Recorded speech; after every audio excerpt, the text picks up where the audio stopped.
faqat frontda emas, o'zbek xalqining sabrida, bolaning ko'zida va har tong uyg'onganda bo'g'ziga tiqiladigan alamda davom etgan. Sen uchun, farzandlarim uchun, ota-onam va butun xalqim uchun jang qilaman.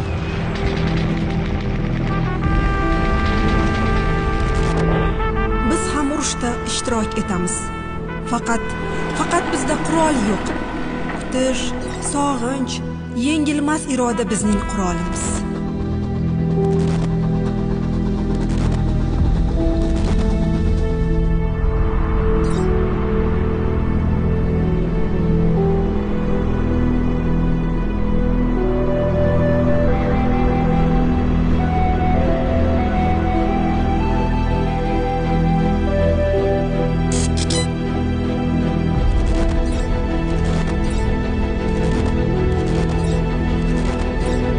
Xuddi qo'limdagi chiroq singari yorug' kunlar albatta keladi.